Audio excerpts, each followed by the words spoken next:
Hola con todos, mi nombre es Isumi Yama y nuevamente bienvenidos a una sesión más de tutoría del curso complementario del CPA.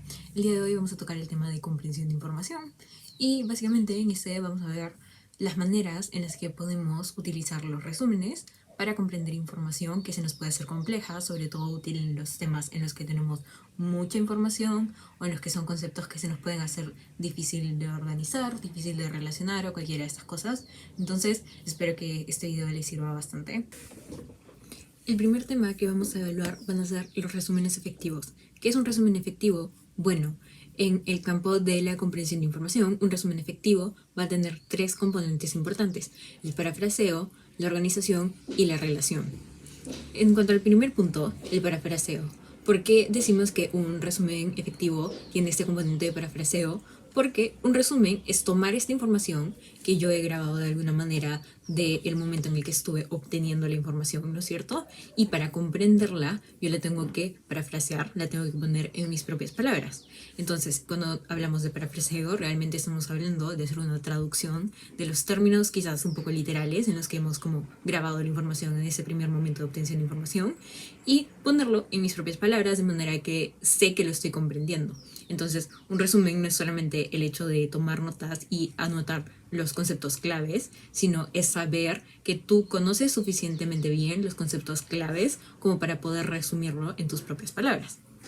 ¿Qué significa nuestro segundo componente, que es nuestro componente de organización? Bueno, esto significa que nuestro resumen efectivo va a necesitar cierta estructura, va a tener cierta organización, de modo que se nos va a hacer fácil regresar estos resúmenes. ¿En qué utilizamos nosotros los resúmenes? O sea, los resúmenes no son simplemente como que una hoja de papel X que vas a poner en tu binder y como que nunca vas a volver a tocar. Lo ideal es que puedas estudiar de tus resúmenes, que puedas estudiar de tus notas y de cualquier otra cosa en la que estés grabando la información, ¿no es cierto? Entonces, como esta organización es lo que es básicamente solo poder separar nuestra información en subtemas, poder separar distintos conceptos y cualquiera que sea la manera en la que tú decidas organizar tu información para que te sea fácil poder volver a visitarla, para que te sea fácil estudiar de ella o cualquiera de estas cosas. Entonces, este componente de organización es súper importante nuevamente para tener un resumen efectivo. Y por último, tenemos el componente de relación. ¿Y a qué nos referimos con esto? Bueno, este de acá es especialmente importante cuando estamos hablando de comprensión de información, porque se refiere a la forma en la que vas a relacionar conceptos de acuerdo a tu organización, ¿no es cierto? O sea, lo ideal dentro de un resumen efectivo no es que tengas como un montón de conceptos separados, sino que tú puedas relacionar toda la información para que se pueda quedar en tu cabeza. O sea, es mucho más difícil acordarte de 40 conceptos distintos o 40 definiciones distintas en tu cabeza como si fueran, no sé, bloquecitos de Lego separados, a que, por ejemplo, yo los pueda relacionar de alguna forma, ¿no es cierto? Los pueda unir de alguna forma, que se me sea más fácil recordarlo, ya no como 40 conceptos distintos, sino quizás como un proceso, sino quizás como teniendo en cuenta las interacciones entre estos conceptos. Entonces, este componente de relación significa no solamente tener la capacidad de poder organizar, de poder dividir mi información en subtemas, sino también tener la capacidad de poder relacionar estos subtemas de modo que se me sea más fácil comprender esta información, que realmente sepa que lo estoy comprendiendo y que más adelante se me haga más fácil poder memorizarla y poder aplicarla en ciertas situaciones. Entonces, tenemos nuestros tres componentes de un resumen efectivo. Y ahora, ¿cuáles son las maneras? El día de hoy les voy a presentar dos técnicas de estudio, ¿verdad?, en las que podemos utilizar para comprender la información, siendo la primera los mapas mentales. ¿Qué es un mapa mental? Bueno, un mapa mental es simplemente un organizador visual. O sea, los hemos hecho posiblemente como trabajó en algún curso. Un mapa mental es simplemente tomar un concepto central, el título de toda nuestra información que estamos decidiendo estudiar, ponerla al centro de la hoja de papel y de ahí comenzar a sacar subtemas y comenzar a ver las relaciones y la información que cae dentro de cada uno de esos subtemas. Vamos a hacer una demostración un poco visual mientras les estoy explicando esto de acá sobre cómo se va realizando un mapa mental. Básicamente, la idea en la que se basa un mapa mental es el hecho de cuando tú almacenas información en tu cabeza, no la estás almacenando en forma de oraciones o en forma de párrafos, o cual sea la manera en la que las estás recepcionando, ¿no es cierto? Lo más probable es que tú estés almacenando esta información en forma de ideas principales, en forma de imágenes o simplemente las conexiones que encuentras entre estas ideas, ¿no es cierto? Eso es lo que se suele quedar en tu cabeza y esa es la manera en la que está la información y en la manera en la que comprendemos y almacenamos información. Entonces, ¿cómo es que podemos optimizar al 100% nuestros resúmenes? Empleando una técnica de estudio que nos permita hacer énfasis en estos tres componentes en los que se pueden grabar ciertos tipos de información en nuestra cabeza. Entonces, un mapa mental nuevamente va a hacer énfasis entre las conexiones que podemos encontrar entre distintas ideas principales. ¿Cómo se utiliza un mapa mental como una técnica de estudio para hacer resúmenes? Bueno, es importante recordar que nuestros resúmenes no van a ser quizás igual a nuestras notas de clases, ¿no es cierto? O sea, lo importante no es poder recepcionar como la mayor cantidad de información, sino es poder simplemente recepcionar las ideas principales y poder hacer las conexiones necesarias entre estas. Entonces, tenemos que tener en cuenta que una de las cosas en las que se basa es poder realizar estas conexiones, y para poder realizar estas conexiones entre las ideas y poder resumirlas de forma de mapa mental, o sea, utilizando simplemente un par de palabras y sin utilizar párrafos ni oraciones completas, es necesario poder comprender esta información. Entonces, si retornamos a nuestros 3 puntos, ¿no es cierto? Idealmente en un resumen efectivo, que teníamos el parafraseo, teníamos la organización y la relación. Bueno, estos 3 componentes van a ser básicamente los mismos 3 componentes en los que se basa un mapa mental. ¿Por qué hablamos de parafraseo?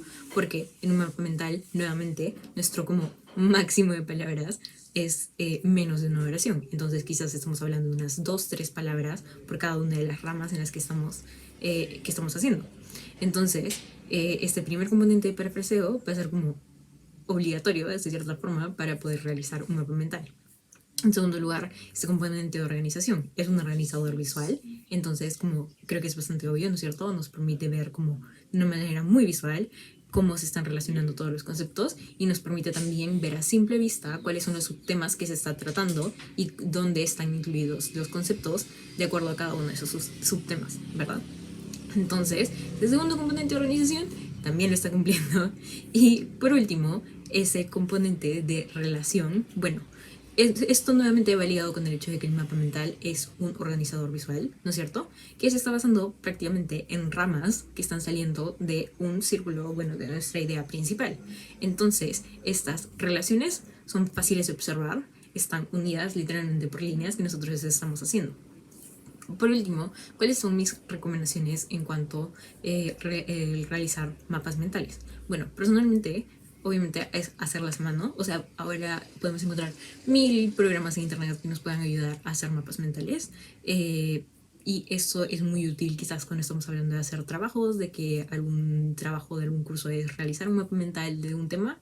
Pero cuando estamos hablando de comprensión de información, nuevamente para poder relacionarlo con esto de acá de parafraseo y de poner las ideas en nuestras propias palabras, es mucho mejor poder hacerlo a mano, porque eso te permite hacer como físicamente las conexiones necesarias para poder comprender la información. O sea, nuevamente, mucho en lo que se basa el mapa mental es el hecho en el que nosotros, en nuestra cabeza, vamos a almacenar la información a base de las conexiones entre conceptos que ya conocemos o conceptos nuevos que estamos intentando comprender. Entonces, esa relación física es algo bastante importante. Y en segundo lugar, también el hecho de como lo que siempre mencionó, ¿no es cierto? Como hay total libertad, el hecho de que puedes utilizar un mapa mental, sí, pero también puedes utilizar quizás la misma idea para ponerlo en forma de viñetas, para ponerlo de la manera realmente que tú quieras, porque quizás sí, un mapa mental es muy útil en el momento de estar intentando comprender un tema en específico, pero tú requieres, no sé, de una manera de resumen que te permita almacenar más información por la naturaleza de algún curso que estés estudiando. Entonces, todos estos conceptos de resúmenes efectivos, lo necesario en realidad no es que tú puedas como hacer un mapa mental perfecto y que sea como totalmente dentro del cuadrito de mapa mental, sino simplemente que tú puedas aplicar estos mismos conceptos para la forma en la que tú decidas resumir tu información y para la forma que realmente te sea útil para comprender la información. Entonces, el mapa mental, nuevamente, puede ser muy útil para ciertos temas, pero quizás no tanto para otros. Entonces es importante que tú puedas considerar, ¿no es cierto?, cuál es tu prioridad en ese momento y cuál es la prioridad que debes tener en mente para comprender ese tipo de información. Entonces, con eso, nosotros tenemos los mapas mentales.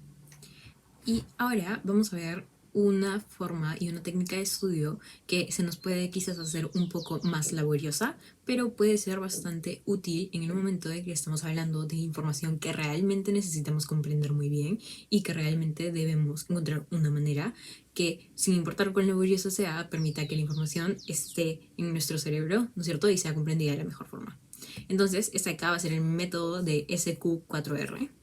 Lo van a encontrar así, lo van a encontrar como SQR4 y también dentro de este mismo los conceptos o lo que significa cada sigla puede variar, pero se basa nuevamente en la misma idea. Entonces, ¿qué van a ser todas estas siglas? Es SQ4R. ¿Qué significa esto? El S del inicio significa survey. Luego tenemos question, read, recite, rewrite y review. ¿Qué significa cada una de estas letras? Bueno, vamos a ir con calma porque nuevamente este acá es un método bastante laborioso y quizás también es un método un poco difícil de entender, idealmente para este tema de comprensión de información. Entonces, primero tenemos survey. ¿Qué se trata la primera letra? Se trata de inspeccionar el contenido. Ahora, quizás yo estoy intentando hacer un resumen de un capítulo de un libro. Entonces, en ese momento de survey, quizás yo voy a hacer una lectura rápida, ¿no es cierto? No leerlo a fondo, sino como pasar cuántos conceptos voy a tener que entender. Quizás voy al índice de ese capítulo, ¿no es cierto? Y voy a ver todos los subtemas que van a estar incluidos dentro de este. Y cualquier cosa, en general, el primer momento de survey se va a tratar de inspeccionar el contenido y ver qué cosas les tengo que tomar mayor importancia, qué temas son importantes para poder entender el contenido en general y todas estas cosas, ¿no es cierto? Es solo como un momento de reconocimiento de la información, del tipo de información y de qué cosas son las que voy a tener que tomarle especial importancia. Entonces, nuevamente para este momento de survey nos podemos apoyar de nuestro sílabo, del cronograma que hemos armado, de los títulos que vemos en un PowerPoint, quizás de clases y cualquier cosa que nos permita como ver cuáles van a ser los subtemas que van a tratarse dentro de este tema general. Ahora, tenemos nuestro segundo componente que van a ser question, o sea, preguntas. ¿Qué es lo que sucede en este momento? Yo ya voy a comenzar a hacer una lectura activa, ¿no es cierto? Entonces, en cada uno de estos momentos, quizás como ya tengo mis subtítulos armados después de mi momento de reconocimiento, ¿y qué voy a hacer en el momento de las preguntas? Voy a hacer preguntas en base a esos subtítulos. Ok, entonces, ¿qué voy a hacer en este momento de las preguntas? Yo lo que voy a hacer es hacer preguntas en base a los subtemas que ya he obtenido en mi momento de inspección. Entonces, no sé, quizás, por ejemplo, nuestro tema va a ser la insulina y en el momento de reconocimiento y de los subtemas yo he encontrado los efectos en el metabolismo de glucosa de la insulina. Entonces, en el momento de la pregunta, yo quizás haría preguntas enfocadas a distintas cosas sobre los efectos de la insulina en el metabolismo de la glucosa, ¿no es cierto? Entonces quizás haría preguntas sobre cómo es que se dan estos efectos, cuál es el mecanismo celular de estos efectos, cuál es el efecto fisiológico de estos efectos y cualquier cosa, o cómo se regulan, o cualquier cosa que yo necesite saber y cualquier cosa que esté incluida en la información que yo he inspeccionado en un primer momento. Y esto me va a permitir delimitar cuál es la información que yo quiero obtener y haber comprendido una vez que termine de estudiar. Entonces, esto nos permite ir hacia nuestro tercer punto, read. Así de simple, leer. Este momento voy a utilizar mis preguntas de forma de...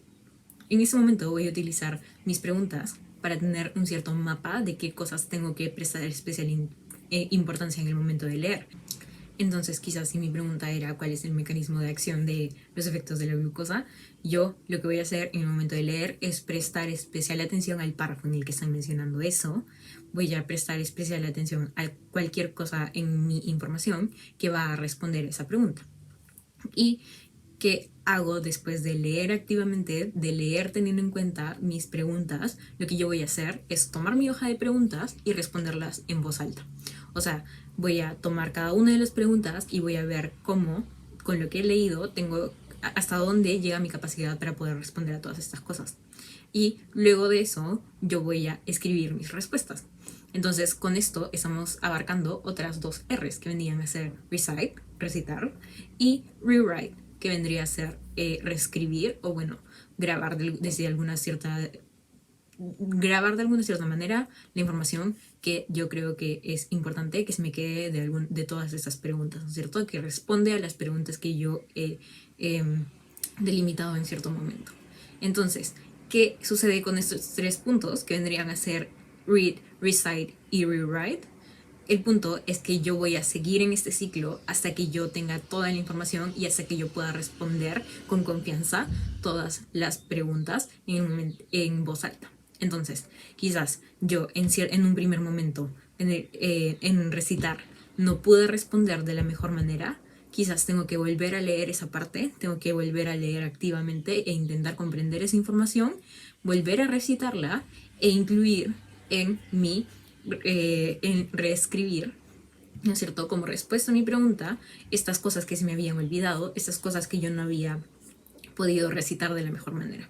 Entonces, la idea es que yo repita este ciclo, ¿no es cierto?, de leer activamente, de recitar y de escribir la información hasta que yo pueda recitar las respuestas en voz alta de una manera correcta. Bueno, de una manera satisfactoria, de acuerdo a lo que tú estás estudiando.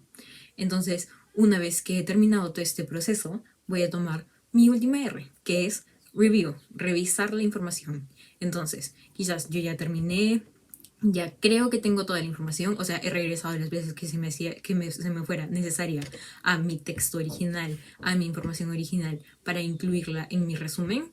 Entonces, una vez que ya estoy satisfecha con eso, yo voy a revisar toda mi información, voy a ver que la información necesaria para responder a cada una de las preguntas ya está incluida dentro de mi resumen y simplemente voy a hacer una revisión, y es justamente esta revisión que nos va a ayudar a asegurarnos de que la información que hemos grabado va a ser suficiente para que nosotros podamos seguir repasándola más adelante y podamos memorizarla, y nuevamente para que sea suficiente información, quizás no para comprender por completo el tema en ese momento, pero sí tenemos la información necesaria en respuesta a estas preguntas para más adelante poder volver a revisarla y quizás regresar a este ciclo de estas 3 R's en las que nos estábamos enfocando para poder comprender por completo un tema. Entonces, eso es el método SQ4R. Nuevamente es algo bastante laborioso, pero puede ser especialmente importante cuando estamos hablando de temas en ciertos cursos que no entendemos, que en serio como se nos está dificultando bastante. Quizás no va a ser lo ideal para hacer con absolutamente todos los temas en absolutamente todos los cursos, pero sí puede ser bastante útil como una técnica de estudio en ocasiones especiales y en ocasiones en las que realmente necesito comprender temas muy complejos. Entonces, espero que estos conceptos les ayuden bastante. Recuerden que tanto en la sesión sincrónica del miércoles como en general en cualquier momento me pueden preguntar si es que no comprendieron alguno de estos temas o si es que les gustaría tener como información adicional sobre alguno de estos temas. Realmente el SQ4R es algo que puede ser muy útil, pero entiendo que es como un poco complejo de entender, entonces quizás les gustaría revisarlo por su cuenta. Y eso es todo. Muchas gracias por escuchar y nos vemos el miércoles.